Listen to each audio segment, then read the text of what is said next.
संपूर्ण महाराष्ट्रामध्ये आणि मुंबईमध्ये या क्षणापर्यंत लोक काय रस्त्यावरती आलेले नाही आहेत ना. जसं शिंदे गटात चाललेलं आहे, ठाण्यात, मुंबईत राजीनामा सत्र सुरू आहे, तसं अजूनपर्यंत आमच्याकडे कुठे दिसत नाही. आम्ही कार्यकर्त्यांना विश्वासात घेऊन प्रत्येक गोष्ट सांगण्याचा प्रयत्न करतो. राऊतसाहेब, पण उमेदवारी अर्ज दाखल करण्यासाठी अजूनही 48 तास आहे ना, उद्याचा दिवस आहे हातात आहेत. तर अशा वेळेस जे नाराज आहेत, बंड होऊ शकतं असं म्हटलं जातं आहे, अशांची बंडाची नाराजी कशी दूर करणार? हे काय 1857चं बंड आहे का?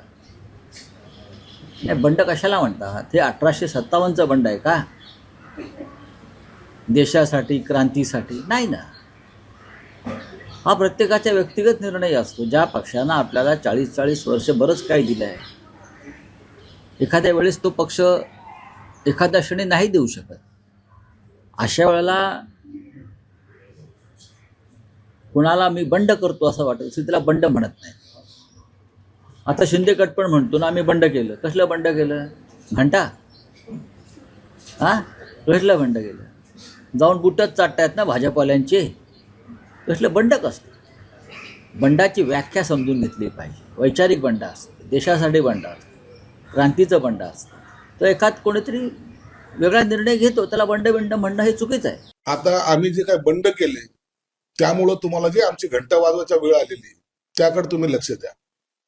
आम्ही तुमच्या हातात आमचा घंटा दिला आणि तुम्हाला वाजवायला लावलाय, आणि आमच्या नावाने रोज बोंबलताना तुम्हाला तो घंट्याची आठवण येते.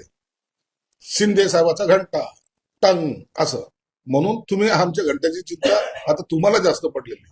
शिंदे गटामध्ये ठाण्यामध्ये राजीनामा सत्र सुरू आहे. हे आता 1857चं बंड आहे का? पानिपताचा युद्ध कुठं, हे बंड कुठं, यांच्या डोक्यावर झालेला परिणाम आहे. डोक्यावर पडलेले लोक इथे. आता यांना तर काय दुसरं सुचानाच. इतिहास काय सांगतील आणि कसा सांगतील हे नवीन इतिहास जन्माला घालणारे हे लोक आहेत. म्हणून आता येणारा पुढचा इतिहास आहे ना, तो एवढा भयानक असेल. इति संजय राऊत अशा पद्धतीचं ते पुस्तक जर निघालं तर मला वाटतं ते एक वेगळंच इतिहासाची एक निर्मिती त्यांच्या माध्यमातून शक्यता नाकारता येत नाही. भाजप असं म्हणतंय की आमदाराच्या मुलाला तिकीट देऊ नये, दिले जाऊ नये. पण तुमच्याकडे शिवसेना असं म्हणते की ते काय, त्याच्यात काय गैर नाही. त्यालाच आता संजय राऊत असं म्हणतायत की आमदाराचे मूल काम करत आहेत, त्यात चुकतं काय, त्या तरुणाला संधी मिळाली पाहिजे. म्हणजे तुमच्या मताशी संजय राऊत सहमत झाले. बघा, राजकारणामध्ये असे प्रकार काय आजच घडतायत अशातले भाग नाहीये. पूर्ण सगळ्या 50-70 वर्षाचा इतिहास पाहिला तर अशा सगळ्या घटना घडत असतात आणि याच्यावर चर्चाही होत असतात. पण भाजप मुलांना तिकीट नाकारून तुमच्या एकदम भूमिकेला छेद देते काय भाजपने काय भूमिका घ्यावी हा त्यांच्या पक्षाचा प्रश्न आहे. त्यावर आम्ही भाष्य करणार नाही. परंतु अशा पद्धतीने एकदमच कुणाचं तिकीट नाकारणं हे सुद्धा योग्य नाही. तुमची car, electric panel, data server आगीपासून सुरक्षित आहे का? नाही? मग आजच बसवा F protect temperature activated fire suppression device.